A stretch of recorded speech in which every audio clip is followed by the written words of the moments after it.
বলেন স্বামী গো আজকে 3 দিন যাবত আমার বাড়ির চুলায় আগুন ধরে না, আমি না খেয়ে থাকতে থাকতে দুর্বল হয়ে গেছি। স্বামী গো আমার 2টা সন্তান দেখেন ঠান্ডা পানি পেটের মধ্যে ধরছে, কেউ আবার নানার মতন পাথর বান্ধা রাখছে। আমার ভাইরা রে হযরত আলী ডাক দিয়ে বললেন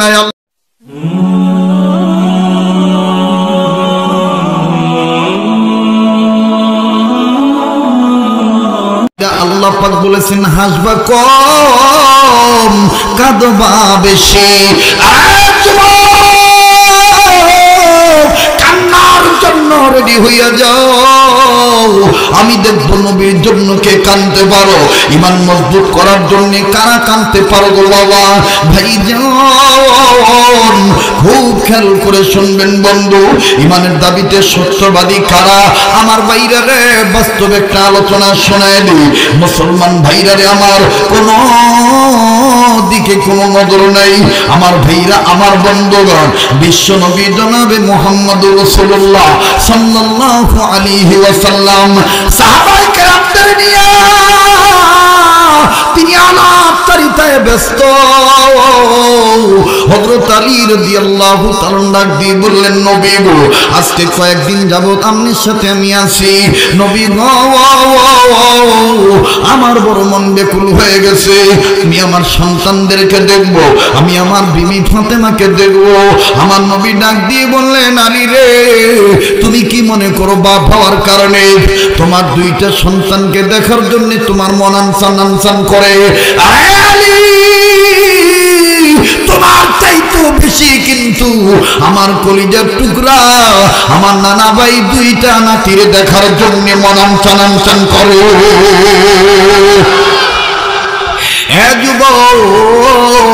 প্লিজ বন্ধু দিলটা নরম করে দিবা। হযরত আলী ডাক দিয়ে বললেন নবী গো আপনি যদি আমারে ছুটি দিতেন আমি আবার যথা নিয়মে আপনার কাছে আসতাম। নবী আমার ডাক দিয়ে বললেন আলী তোমার আমি দিয়ে দিলাম, তবে তুমি আসবা যেহেতু কয়েকদিন পরে।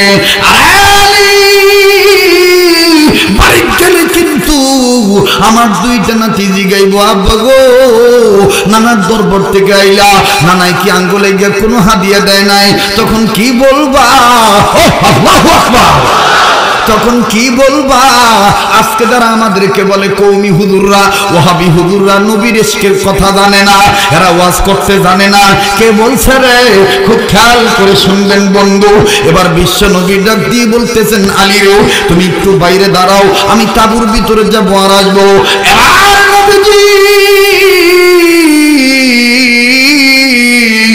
আল্লাহ পাককে ডাক দিয়ে বললেন আল্লাহ গো আমার 2টা নাতের আমি হাদিয়া দিবার চাই।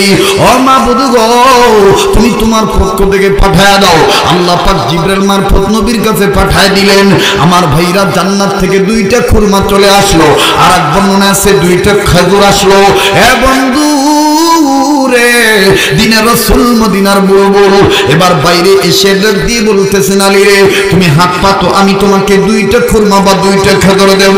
হযরত আলী 2টা খুরমা খেজুর হাতে নিলেন।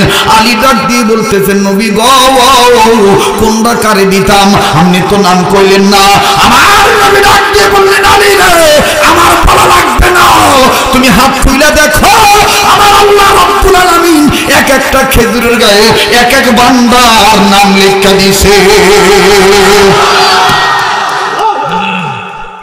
আমার ভাইরে হযরত আলী হাত খুললেন, একটার মধ্যে লেখা আছে হাসান আর একটার মধ্যে লেখা আছে হোসাইন। হে বন্ধু খুব খেয়াল করে শুনবেন বাবা। এবার হযরত আলী পকেটের মধ্যে খুরমা খেজুর পকেটে নিয়ে নিলেন, নিয়ে রওনা দিয়ে দিছে। ভাই গো সন্তানদের কাছে বাবা যাবে, বাবা সন্তানদের দেখবে, বিবিকে দেখবে, বিবি তার স্বামীকে দেখবে। প্লিজ বন্ধুরা একটা দিকেও নজর দিবেন না, আমার দিক তাকাবেন বন্ধু, মনোযোগী হয়ে যাইবেন। আমার ভাইরা রে আল্লাহ নবীর সাহাবী হযরত আলী রাদিয়াল্লাহু তাআলা আনহু তিনি যখন রওনা দিলেন আলী ডাক দিয়ে বললেন আল্লাহ আমি যাইতেছি আমার সন্তানদেরকে দেখার জন্য, পয়গম্বর কাছ থেকে ছুটি নিয়েছি। আল্লাহ গো, আমি তো যাইতেছি আমার সন্তানদেরকে দেখার জন্য। প্রতিমধ্যে বাজান হযরত আলী নজর করে দেখতেছি রাস্তার এক পাশে একজন ফকির বান্দা জীর্ণ শীর্ণ চেহারা লইয়া আমার বন্ধুগণ পেটটা নিচের দিকে দিয়া পিঠটা উপর দিক দিয়ে শুয়ে রইছে।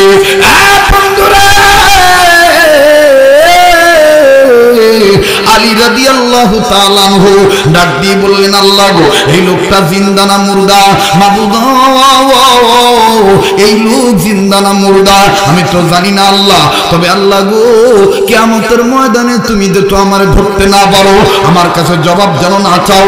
আমি যেহেতু পয়গম্বরের খাঁটি সাহাবী, আমি হযরত আলী, আমি এই লোকটাকে এখন সালাম দেব। সালামের জবাব পাইলেই আমি বুঝানি লোকটা জিন্দা, কারণ আমার নবী শিক্ষা দিয়েছে আসসালামু ক্বাবলাল কালাম, কথা বলার আগে। জোরে বলেন, কথা বলার আগে। এইবার হযরত আলী কাছে যাইয়া লোকটারে, কিরে বেটা কি খাস তুই? মানে বাদাম খাসে না, ওয়াদ নষ্ট করস কে লিগা? কত কষ্ট করতেছি দেখস না? আমি আবার আসতে কথা কইতারি না, এইটা আমার পজিশন। কত বক্তা কয় যে আমি এত চিনলাম, এই কয়েকদিন পরে তো আমি বাদ হয়ে যাবেন। আমি তুই বাদ করতে পারবি? খোদায় যেদিন অফ করে দিব সেদিন আর কেউ দূরে রাখতো না। কথা কোন ঠিক কিনা? আল্লাহ এক একটা মানুষকে এক একটা কোয়ালিটি দিয়ে বানাইছে, ঠিক না ভাই? তো এবার হযরত আলী, এই কেউ ডিস্টার্ব দিবি না, যুবক ভাই, সোনার ভাইরা, কলিজার ভাইরা, আমার হৃদয়ের স্পন্দন ভাইরা, প্লিজ মহব্বত করতেছি, বড় মেহনত করে কথা বলতেছি। কথা বলার আগে কি করব? যারা বলেন কি দেওয়া? ইমানদারদের লক্ষণ আগে সালাম দেওয়া। ইমানদারদের লক্ষণ কি আগে? এবার হযরত আলী কাছে যে, বোঝা যাইতেছে না লোকটা মরা না জিন্দা, কাছে যে সালাম দিছে, আসসালামু আলাইকুম। উত্তর দেওয়ার দরকার ছিল ওয়ালাইকুম আসসালাম, ঠিক না? কিন্তু এটা না দিয়া বেড়ায় কথাই কইতে না, বেড়ে মরে না জিন্দা ইডো না, বেড়ে ফাল দিয়ে উঠতে, তুমি যে আমারে সালাম দিলা, সালামের অর্থ বোঝো? মেজাজটা গরম হওয়ার কথা না? হযরত আলী কয়, হ্যাঁ কই, হ্যাঁ কই কি? আল্লাহ রাসূল আমার সম্পর্কে কইছে, আনা মাদিনাতুল ইলমি ওয়া আনতুম বাবুহা। আরে হ্যাঁ কই? আমি বলি সালামের অর্থ বুঝি না। হযরত আলী কইতেছে, মনে হয় বুঝে নাই, আমি আবার সালাম দিই। এখন একটা কায়দা শিখা দেয়, আমল শিখা দেয়। আমাদের দেশে দেখবেন কিছু লোক ইমাম সাহেবের মাঝে মাঝে সালাম দেয় বাজারের মধ্যে। ইমাম সাহেব কিন্তু মোবাইলে ব্যস্ত থাকে অথবা তরকারি কিনার দান্দায় থাকে, হ্যাঁ তো পাবলিক ভাই সালাম দিয়ে বলিছে, হুজুর খেয়াল করে না, যাই হুজুর সালাম দিছি তো। এটা শরীয়তের বরখেলাপ, এটা সুন্নতের বরখেলাপ। রাসূল বলছেন, কেউ যদি তোমার সালাম খেয়াল না করে, তুমি আবার কইবা আসসালামু আলাইকুম। তুমি কইবা না যে সালাম দিছি। আবার যদি খেয়াল না করে, তাহলে তুমি আবার কইবে আসসালামু আলাইকুম। সাহাবীরা প্রশ্ন করলেন, ইয়া রাসূলুল্লাহ, একবার সালাম দিলে 90টা নেকি পাবো? হ্যাঁ, আমি তো 3 বার যদি দিই তাহলে 3 বারই কি নেকি পাবো? রাসূল কইছে, তোমার নেকি তুমি পাইতেই থাকবা। সুবহানাল্লাহ বলে। তো হযরত আলী কইতেছে, মনে হয় হ্যাঁ বোঝে নাই, আমি আবার সালাম দিই, ডাক দেখ আসসালামু আলাইকুম। হে বেটা, আবার ডাক দেখ, আরে বুঝছি তো, কিন্তু তুমি উত্তর দাও, সালামের অর্থ বোঝো? সালাম মানে দোয়া করা। তুমি আমার লেগে দোয়া করতেছো, আল্লাহর পক্ষ থেকে আমার উপর রহমত বর্ষণ হোক, শান্তি আয়ুক। আরে আমার ফেটে ভাত নাই, ফেটে কি নাই, যেরকম কি নাই। হ্যাঁ আলী, তুমি যদি আমার খুশি করবারই চাও, তাহলে আমার একটু খানার ব্যবস্থা করে দাও। হযরত আলী ডাক দেখো, ফহিম দেখছি, তোমার মতন তো দেখি নেই, আইও আমার পিছে পিছাইও, ওই যে আমার বাড়ি দেয়া যায়, বাইক নিয়ে তোমার খাওয়ান দিব। বেটা ডাক দেখো, তুমি কি মনে করছো আমি শোষা ফকির? তোমার পিছে পিছে যে আমি খাইতাম? তোমার যদি মন চায় তাহলে আমি তোমার বাড়িতে যাব, শর্ত হইল তোমার কান্দে উঠতে যাবো। কি উঠতে যাইব? কি উঠটা? কি উঠটা? আমরা হইলে কি করতাম? সোরা তো ঠেক না গেলাম, বিকাই তো দেই না, ঠিক কিনা বলেন? হযরত আলী রাগ হয় নাই, হযরত আলী রাগ নয়, একটু চোখটা বন্ধ করছে, সাথে সাথে কানের মধ্যে আওয়াজ আইছে, কেডাই জানি ডাক দিয়া কয়, ওয়া আম্মা সাইলা ফালা তানহার। আল্লাহু আকবার কইবেন না? ওলামায়ে কেরাম এখানে আছেন, আপনারা তো বুঝে নিতেছেন। আমার ভাই হযরত আলীর কানে আওয়াজ আইলো, ও আম্মা সাইলা ফালা তানহা, সাইলকারীকে খালি হাতে ফেরত দিও না। আল্লাহু আকবার। হযরত আলী কয়, বুঝছি এটা মাওলায়ে কারিমের খেলা। আচ্ছা বেটা ওঠ কান্দে। ফহিরের কান্দে লইছে, কান্দি লইয়া উঠছে না। এখন ফহির বেটা তুই বালা মতন বইয়া থাক, বালা মতন বইয়া না থাকা হযরত আলী হাঁটতাছে, হে করে কি মাঝে মাঝে খালি ফা উঠাইতেছে আলীর কান্দের মধ্যে। হযরত আলীকে পারতি না এই কান্দের মধ্যে, নবী উঠতে পারছে, নবী হাত রাখছে, নবীর উঠাইতে চাইছিলাম, পারি নাই। এরপর থেকে নিয়ত করছি কেউ আমার কান্দ হাত ফাও রাখতে পারতো না। এই লোকটা ডাক দেখো, তাহলে গল্পটা একটু শোনাও, গল্পটা একটু শোনাও। হযরত আলী ডাক দেখো, একদিন কাবা ঘরে মূর্তি ভাঙ্গার লেগে রসুল ঢুকছে, রসুল দেখতেছি পা উঁচা করে খালি ভাঙ্গার লেগে উস্কাইতেছে। আমি আলী তখন কইছি, হুজুর আপনি এত কষ্ট করেন কে, আপনি আমার কান্দে তোলেন, আমি আপনার উস্কাই ধরি। আমার নবী তখন কইছিল, আলী তুমি আমার ওজন সইতে পারবা? তো না হযরত আলী কয়, হুজুর এটা কোন কি 80 মণ লোহার ওজনের দরজা তুইলা ফেলাইছি, আর আপনি মোহাম্মদ নবী কত দূর ওজন হইবে? হ্যাঁ ঠিক আছে, তাহলে তুমি বও, আমি তোমার কান দৌড়ি। যখন বিশ্বনবী হযরত আলী বইছে, হযরত বিশ্বনবী কেবল 4টা আঙ্গুল গাড়ির মধ্যে রাখছে, মানে ওটার লাগে পজিশন রেডি করতেছে। হযরত আলীর চোখ বাইরে যাবে, এরকম কি লাল হয়ে গেছে গা। হযরত আলী কুটটা মুটটা ডাক দেখা,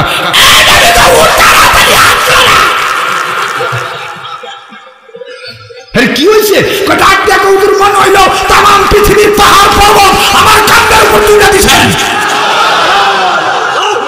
আল্লাহু আকবার। হে বেটা, এরপর থেকে তো আমি কাউরে আমার কান্দে নিতে চাই না, তুই আবার আমার কান্দে ভাও দিতে চাস করে, উঠবি না বয়ে থাক। আমার ভাইরা বেড়াই গেছে, বেড়াই যায় সুন্দর করে যখন বইছে, আমার ভাইরা বাইরে সুন্দর করে জায়গা দিছে, জায়গা দিয়ে বিবি ফাতেমারে ডাক দিছে, আসসালামু আলাইকুম সালাম দিছে। আমার ভাইরা কন্যা ফাতিমা তো জোহরা স্বামীর কণ্ঠের আওয়াজ পাইয়া দরজা খুলবো কি পর্দা সরাইছে। ও হযরত আলী সালামটা দিয়ে পিছন দিকে মুখ করছে, হঠাৎ করে হযরত আলীর কানে আওয়াজ পাইতেছে কেডা যিনি পড়িয়া গেছে গা। মাটির মধ্যে কেউ পড়ে গেলে দাপ করে আওয়াজ হয় না?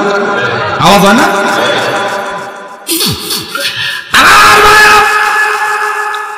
হযরত আলী যখন আওয়াজ পাইলে, আওয়াজ পাওয়ার পর আলী রাদিয়াল্লাহু তাআলা আনহু বুঝলেন কে জানি পড়ে গেছে। ভাই গো, হযরত আলী দেখতেছেন না, কোনো জবাব নেই। এবার পর্দা সরাইলেন, পর্দা সরাইয়া নজর করে দেখে রে নবী দুলালী, নবীর মা ফাতেমা পড়ে ডাকতে মারে, কি হয়েছে তোমার, কে লেগে পড়ে গেছ? হযরত আলী নজর করে দেখে মা ফাতেমার চোখের নিচে সুরমার মতন বড় বড় কালো কালো দাগ। আরে ফাতেমা, কি হয়েছে তোমার? কোনো জবাব না। বন্ধুরে হযরত আলী ডাক দিয়ে বলতেছেন, আজান হোসেন কইরে তোমাদের মা পইরে গেছে, জলদি করে একটু পানি আনো। এবার পানি আনা হইল, এই পানি ফাতেমা রাদিয়াল্লাহু তাআলা আনহার চেহারার মধ্যে ছিটিয়ে দিল। মা ফাতেমার জ্ঞান ফিরাইল। নবীজির সাহাবী আলী ডাক দিয়ে বলে, বিবি কি লেগে তুমি পইরে গেলা? ফাতেমা ডাক দিয়ে বলেন, স্বামী গো, আজকে 3 দিন যাবত আমার বাড়ির চুলায় আগুন ধরে না, আমি না খেয়ে থাকতে থাকতে দুর্বল হয়ে গেছি। স্বামী গো, আমার 2টা সন্তান দেখেন ঠান্ডা পানি পেটের মধ্যে ধরছে, কেউ আবার নানার মতন পাথর বান্ধা রাখছে। আমার ভাইরারি হযরত আলী ডাক দিয়ে বললেন, আয় আল্লাহ, আমি একটা মেহমান দাওয়াত দিয়ে নিয়ে আসলাম, আর এখন দেখতেছি আমার বাড়ির মধ্যে খানা নাই। মাবুদ গো, তুমি আমারে কোন পরীক্ষায় ভালাইলা? আল্লাহ গো, তুমি আমারে কোন পরীক্ষায় ভালাইলা? এই মা আলী রাদিয়াল্লাহু তাআলা মেহমানকে বাইরে বসে রেখা উত্তম রূপে ওযু বানাইলেন। উত্তম রূপে ওযু বানাইয়া নামাজের মুসল্লা বিছাইয়া 2 রাকাত নামাজ আদায় করলেন। নামাজ আদায় করে ডাক দিয়ে বললেন, আল্লাহ,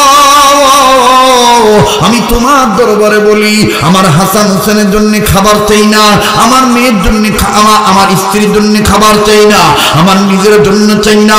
মাবুদ গো, মেহমানকে আমি কদর করব, আমি বাইরে মেহমান বসে রাখছি। আল্লাহ গো, তুমি জান্নাত থেকে খানার ব্যবস্থা করে দাও।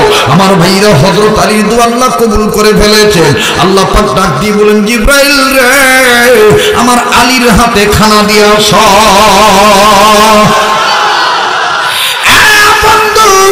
নবীজির জামাই আমার বাইরে কন্যা ফাতেমার স্বামী এবার যখন খানা পাইলো, এবার বলেন তো দেখি, দুনিয়াতে পোলাও বিরিয়ানি পাক করলে গ্রান আছে না নাই? এ বন্ধু, জান্নাতি খাবারের গ্রান আছে না নাই? জান্নাতি খাবার যখন আলীর হাতে আসলো, আমার ভাইরে এই খাবারের গ্রান হাসান হোসেনের নাকে গেল। হাসান ডাক দিয়ে কয়, হোসেন রে, বাবাই বুঝি খাউন লইছে, বাবাই আমরা না দিয়া কই যায় দেখতো দেখি।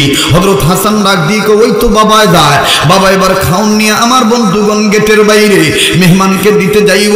হযরত হাসান ডাক দিয়ে বলতেছেন, হোসেন রে, বাবাই দি খাউন লইয়া যায়। হাসান হোসেন হোসেন হাসানকে ডাক দিয়ে বললেন, ভাইজান তাইলে আপনি চান, আপনি চান, আপনি চান খাবার চান? হাসান কয়, না আমি পারবো না, বাবার মেজাজ ভালো না। হোসেন ডাক দিয়ে বলে, বুড়ো ভাই আমি কিন্তু খাবার নিয়ে যাবো, আমি কিন্তু খাবার নিয়ে যাবো। মুসলমান ভাইরারে আমার খুব খেয়াল করে শুনবেন।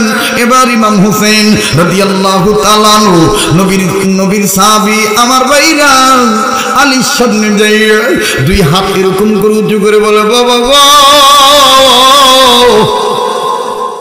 মাই কইছিল তুমি আইলে খাওন দিব। বাবা গো, আজ কয়দিন ধরে খাই না, নানারেও পাই না গো বাবা। ও বাবা, এই দেখেন পেটের চামড়া পিঠের লোকে লেগে গেছে। হযরত আলী হাসানকে কিন্তু ধমক দিছে। এবার আলী ডাক দিয়ে কয়, হোসেন রে, তোমার জন্যই খানা না। হযরত হোসেন একটা জাপটি মাইরা বাবার দুইটা পা ধরে ধরে বলে, বাবা গো, আর পারি না ক্ষুধার যন্ত্রণা সহ্য করতে, আর পারি না ক্ষুধার দ্বন্দ্ব যুদ্ধ করতে। বাবা গো, খাওন না দিলে পা ধরবো না। আমার ভাইরা, আমার বন্ধুরা রে, হুসাইন যখন আলীর পা ধরা, আলী চক্র বন্ধ করছে। সাথে সাথে হযরত আলীর কানের মধ্যে আওয়াজ আইছে, ইন্নামা আমওয়ালুকুম ওয়া আওলাদুকুম ফিতনা।